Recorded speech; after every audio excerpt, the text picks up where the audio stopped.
Selamat datang di Bahasin Buku. Hari ini kita akan menyelami sebuah karya yang fenomenal banget ya. Sapiens, Riwayat Singkat Umat Manusia oleh Yuval Noah Harari. Kita bakal pakai kutipan-kutipan kunci dan gagasan utama dari buku ini. Misi kita kali ini ya, menggali intisari pemikiran Harari tentang perjalanan panjang spesies kita, Homo sapiens. Sudut pandangnya ini unik banget, kadang provokatif juga. Siap untuk melihat sejarah manusia dari lensa yang agak beda? Oke, mari kita mulai penjelajahan ini. Harari itu mulainya dari skala kosmik, ya kan? Big Bang 13,5 miliar tahun lalu, terus ada fisika, kimia, biologi. Nah, akhirnya muncullah kita. Tapi katanya, awal kita itu sama sekali nggak istimewa. Cuma binatang yang tidak signifikan. Malah kita nggak sendirian dulu.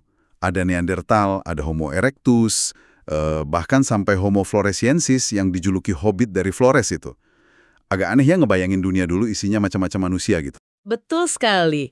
Dan pertanyaan besarnya kan kenapa justru kita, sapiens, yang akhirnya bertahan dan ya mendominasi planet ini?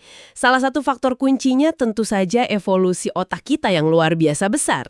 Iya, otak besar. Tapi ini ada harganya. Otak besar itu boros energi banget. Cuma sekitar 2-3% berat badan, tapi bisa nyedot 25% energi tubuh pas kita lagi istirahat. Belum lagi ini bikin proses kelahiran jadi lebih sulit dan berbahaya buat perempuan. Apalagi setelah kita mulai jalan tegak kan, panggul jadi menyempit. Ini semacam ya paradoks evolusi. Oke, berarti otak besar aja nggak cukup ya? Terus ada penggunaan alat, sekitar 2,5 juta tahun lalu. Nah, lompatan besar berikutnya, api. Saya dulu mikirnya api itu ya cuma buat ngangetin badan sama perlindungan aja. Tapi Harari nekenin banget soal memasak. Ini kayaknya mengubah segalanya kan? Tepat sekali. Memasak itu bisa dibilang kayak pra-pencernaan di luar tubuh kita. Ini memungkinkan kita ngambil energi dari makanan yang tadinya susah atau bahkan nggak bisa dicerna mentah-mentah. Contohnya umbi-umbian atau biji-bijian kayak gandum sama padi. Oh, jadi lebih banyak energi bisa masuk ya? Iya. Lebih banyak energi artinya ada potensi buat dukung otak yang lebih besar. Atau minimal, kita jadi punya waktu luang lebih banyak karena nggak perlu ngunyah seharian. Api juga ngasih kita kendali atas kekuatan alam yang dahsyat. Ini sesuatu yang belum pernah ada sebelumnya. Kita mulai menjinakkan alam gitu. Oke. Otak besar, alat, api. Tapi kayaknya itu semua belum jadi resep rahasia kenapa kita bisa dominan banget. Kapan sih titik baliknya?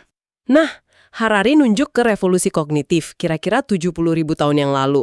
Ini bukan cuma soal perkembangan bahasa dalam arti bisa bikin lebih banyak suara aja loh. Bukan cuma itu. Bukan, bahasa sapiens itu punya fleksibilitas yang, luar biasa. Kita bisa gabungin sejumlah suara dan tanda yang terbatas, tapi jadi kalimat yang jumlahnya tak terbatas. Masing-masing punya makna spesifik. Ini memungkinkan kita berbagi info yang detail banget soal dunia sekitar. Misalnya, hati-hati, ada singa lapar di dekat tikungan sungai tadi pagi. Info sosial kayak gini krusial banget buat kerjasama. Informasi sosial, maksudnya gosip gitu. Saya dengar Harari bilang gosip itu penting ya. Haha, ya, bisa dibilang gitu. Dalam artian, berbagi informasi soal siapa yang bisa dipercaya, siapa yang suka nipu, siapa yang bisa jadi sekutu kuat di kelompok. Ini vital buat kohesi sosial. Tapi ada satu lagi kemampuan bahasa kita yang jauh lebih unik. Dan menurut Harari, ini kunci sesungguhnya.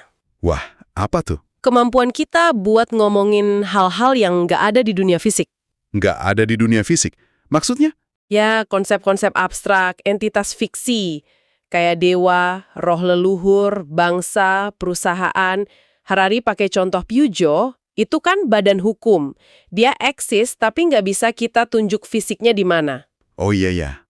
Uang, hak asasi manusia, semua ini kan realitas yang dibayangkan. Sesuatu yang ada karena kita semua setuju buat percaya itu ada. Tunggu. Jadi kemampuan kita buat ngayal bareng-bareng, percaya sama cerita yang sama, itu yang bikin kita kuat. Bukan otot atau otak doang. Tepat. Ini dia, menurut Harari, kekuatan supernya sapiens. Kepercayaan pada mitos bersama inilah yang memungkinkan kita kerjasama dalam skala yang gede banget dan fleksibel. Spesies lain nggak bisa kayak gini. Contohnya gimana? Simpanse mungkin bisa kerjasama dalam kelompok kecil ya, tapi Anda nggak akan pernah lihat ribuan simpanse bareng-bareng bangun piramida atau bikin katakanlah PT Simpanse Maju Bersama. Mereka nggak bisa nyatuin diri di bawah bendera atau ideologi fiktif kayak kita. Nah, kita bisa. Batas alami kelompok sosial hewan lain yang katanya sekitar 150 individu itu bisa kita lampaui gara-gara cerita-cerita ini. Wow. Kalau dipikir-pikir lagi ya juga ya. Hampir semua struktur masyarakat kita, negara, hukum, ekonomi, itu berdirinya di atas fiksi yang kita sepakati bareng-bareng. Ini benar-benar mengubah cara pandang saya soal peradaban loh. Berarti sejarah kita setelah revolusi kognitif itu lebih banyak dibentuk sama budaya dan cerita gitu. Bukan biologi murni lagi. Nah, itu dia argumen kunci Harari. Narasi, ide, mitos itu jadi penggerak utama sejarah sapiens. Kita ini hidup dalam jaring-jaring makna yang kita tenun sendiri, katanya. Oke. Jadi kita udah jadi penguasa nih gara-gara jago berfiksi ria. Terus apa langkah besarnya lagi? Harari kan bahas revolusi pertanian ya, sekitar 11.500 tahun lalu. Tapi kok nadanya kayak agak negatif gitu ya? Dia malah nyebutnya kecurangan terbesar dalam sejarah. Bukannya pertanian itu kemajuan? Nah, ini salah satu pandangan Harari yang paling provokatif memang. Dia bilang kalau dilihat dari sudut pandang individu rata-rata, kehidupan petani pertama itu justru lebih buruk daripada nenek moyang yang jadi pemburu pengumpul. Lebih burik? Gimana ceritanya? Mereka kerja lebih lama, lebih keras di ladang. Terus makanan mereka jadi kurang bervariasi kan? Jadi sangat tergantung sama beberapa tanaman pokok aja, kayak gandum, padi, jagung. Ini bikin mereka rentan kena kurang gizi tertentu. Masuk akal sih. Belum lagi hidup menetap di komunitas yang padat, terus dekat sama hewan ternak, itu ningkatin resiko penyakit nular dan epidemi. Dan ironisnya, keamanan pangan malah menurun. Kalau gagal panen sekali aja, wah bisa kelaparan massal. Beda sama pemburu pengumpul yang sumber makanannya lebih beragam. Jadi bukannya hidup lebih enak malah lebih sengsara ya rata-rata? Terus kenapa kita ngelakuin itu? Kenapa milih bertani? Harari nyebutnya jebakan kemewahan. Ini bukan keputusan sadar satu orang di satu waktu, tapi lebih kayak serangkaian keputusan kecil yang kelihatannya masuk akal saat itu. Mungkin awalnya cuma, coba menetap sedikit deh, tanam gandum dikit buat tambahan makanan. Lama-lama populasi nambah, gaya hidup lama jadi nggak cukup lagi. Jadi terikat gitu ya? Iya, kita jadi terikat sama tanah dan tanaman. Ada kalimat Harari yang ikonik banget. Bukan kita yang mendomestikasi gandum, tapi gandum yang mendomestikasi kita. Gandum mendomestikasi kita? Iya, gandum memanfaatkan kita untuk menyebar ke seluruh dunia.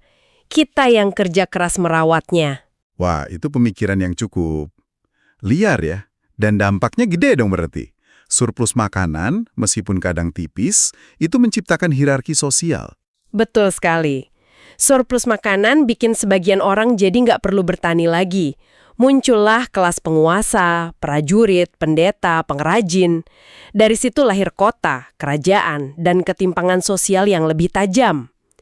Pertanian juga melahirkan kecemasan baru soal masa depan. Cemas gimana? Ya, khawatir terus soal cuaca, hama, panen tahun depan gimana. Sesuatu yang kayaknya kurang dominan buat pemburu pengumpul yang hidupnya lebih saat ini. Dan buat ngelola surplus, pajak, sama tatanan sosial yang makin kompleks ini, muncullah tulisan. Oh, tulisan muncul buat itu. Awalnya iya, bukan buat nulis puisi atau cerita, tapi buat akuntansi. Contohnya tablet Kushihim dari Sumeria itu isinya catatan pengiriman jelai, bukan epos kepahlawanan. Hahaha, sungguh ironis ya. Kemajuan yang ternyata bawa beban baru. Oke, sebentar nih sebelum kita lanjut lagi ke era penyatuan global dan revolusi berikutnya, kami mau ingetin Anda sebentar. Kalau Anda ngerasa bahasan kayak gini nambah wawasan dan seru, dukung kami dong. Gampang kok caranya, klik aja tombol like di bawah. Kami juga seneng banget loh baca komen dari Anda, mungkin ada rekomendasi buku lain yang pengen Anda dengar pembahasannya di sini, boleh banget ditulis. Jangan lupa juga share link ini ke teman atau kolega yang mungkin suka, dan tentu saja subscribe channel ini terus nyalain notifikasinya, biar nggak ketinggalan penjelajahan mendalam kami selanjutnya. Oke, terima kasih banyak ya. Nah, kita lanjut lagi. Setelah pertanian kan dunia sapiens masih pecah-pecah tuh. Gimana ceritanya kita bisa nyatu? Oke, Harari mengidentifikasi ada 3 kekuatan besar yang secara bertahap menyatukan umat manusia menuju apa yang bisa kita sebut desa global. Yang pertama, dan mungkin yang paling meresap kemana-mana, itu adalah uang. Uang. Kenapa uang bisa sekuat itu? Karena uang itu sistem kepercayaan mutual yang paling universal. Coba pikirin deh, orang dari budaya, agama, negara yang beda-beda, yang mungkin aja saling benci atau nggak percaya satu sama lain. Tapi soal uang percaya semua ya? Nah itu dia, semuanya percaya sama nilai selembar dolar atau sekeping emas. Padahal nilai itu, ya lagi-lagi, realitas yang dibayangkan. Fiksi yang kita sepakati. Kepercayaan kolektif inilah yang memungkinkan perdagangan dan kerjasama ekonomi skala besar antar orang asing. Uang itu bisa nembus batas politik dan budaya. Oke, masuk akal. Kekuatan kedua apa? Yang kedua adalah imperium. Struktur politik raksasa yang menaklukkan dan menyatukan wilayah serta populasi yang beragam di bawah satu pemerintahan. Imperium ya. Prosesnya seringkali brutal sih ya. Iya, seringkali brutal. Penuh penaklukan, penindasan. Kayak contoh Roma menghancurkan Numantia itu. Tapi, harus diakui, imperium juga efektif nyebarin bahasa, hukum, teknologi, dan budaya bersama ke area yang luas banget. Warisan imperium, contohnya warisan Inggris di India atau Romawi di Eropa, itu bertahan lama banget, bahkan setelah imperiumnya runtuh. Mereka udah terlanjur bikin standar dan infrastruktur bersama. Oke, uang, imperium. Nah, yang ketiga pasti ada hubungannya sama keyakinan. Tepat sekali. Yang ketiga adalah agama universal. Harari melacak evolusinya nih, dari animisme lokal yang percaya roh ada di alam. Terus? Terus ke monoteisme, Tuhannya satu maha kuasa. Nah ini seringkali lebih eksklusif dan misioner, kayak Kristen dan Islam. Ada juga agama dualistik yang fokus ke pertarungan baik lawan jahat. Belakangan muncul juga agama yang basisnya hukum alam, kayak Buddhisme atau Stoicisme. Bahkan ideologi modern kayak liberalisme, komunisme, atau humanisme, menurut Harari fungsinya mirip agama. Sama-sama nyediain sistem nilai, kode etik, tujuan hidup yang didasarkan pada tatanan alamiah atau superhuman tertentu. Uang, imperium, agama. 3 pemersatu besar. Tapi masih ada satu lagi revolusi yang benar-benar mengubah permainan di era modern kita ini. Betul. Revolusi saintifik. Ini dimulai sekitar 500 tahun lalu. Dan ini bukan cuma soal nemuin hal-hal baru aja, tapi lebih ke perubahan fundamental dalam cara kita mendekati pengetahuan. Kuncinya, kata Harari, adalah satu pengakuan yang radikal. Pengakuan atas ketidaktahuan. Sikap ignoramus, kita nggak tahu.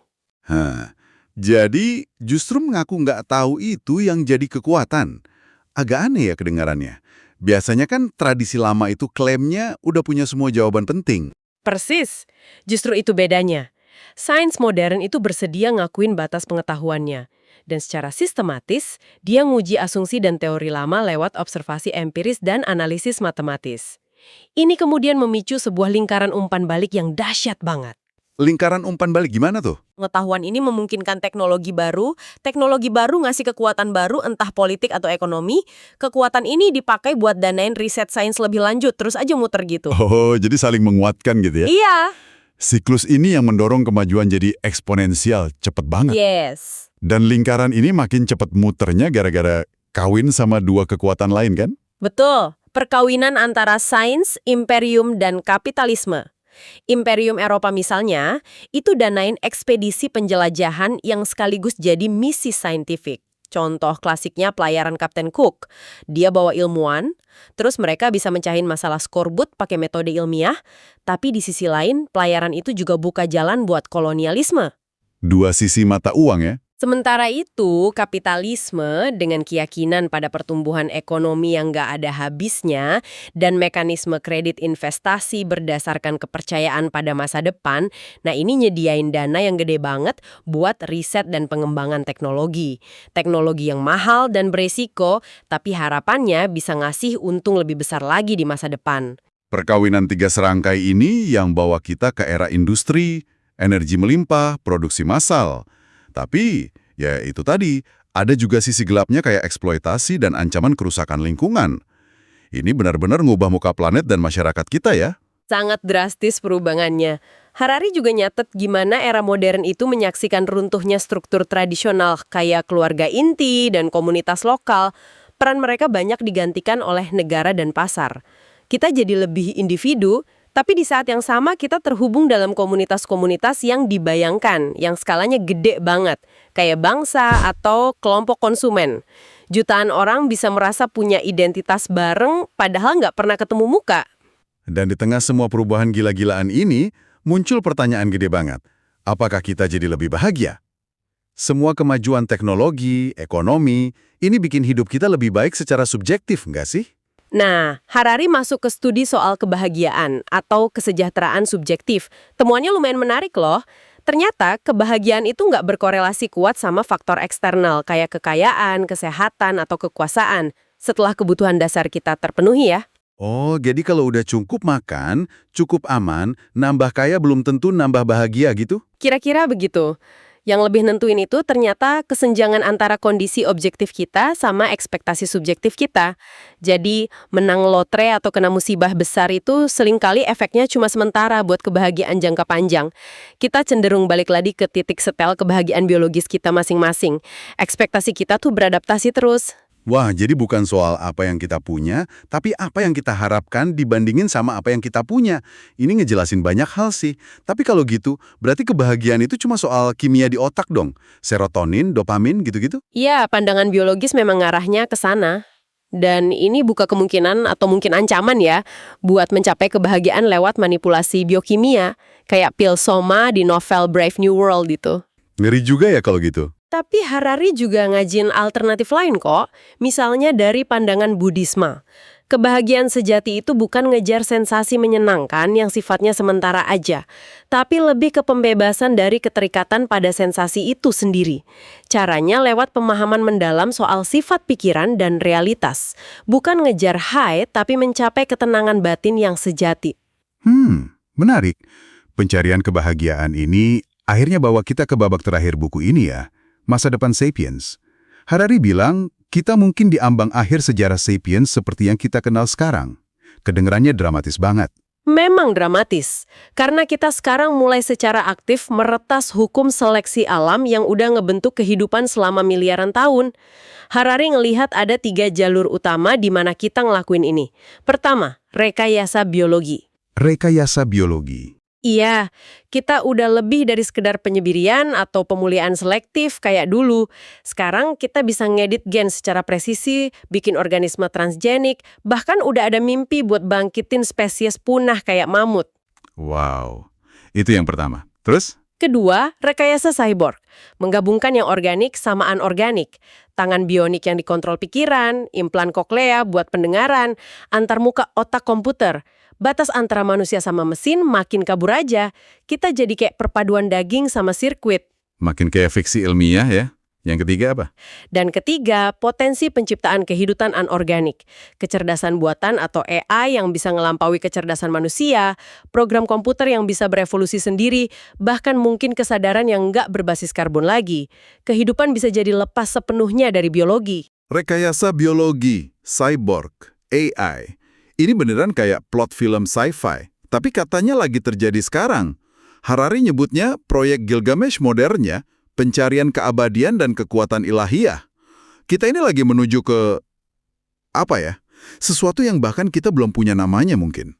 Bisa jadi sebuah singularitas, titik di mana perubahan itu jadi cepat banget dan fundamental, sampai konsep-konsep dasar kita soal manusia, hidup, kesadaran, itu jadi usang.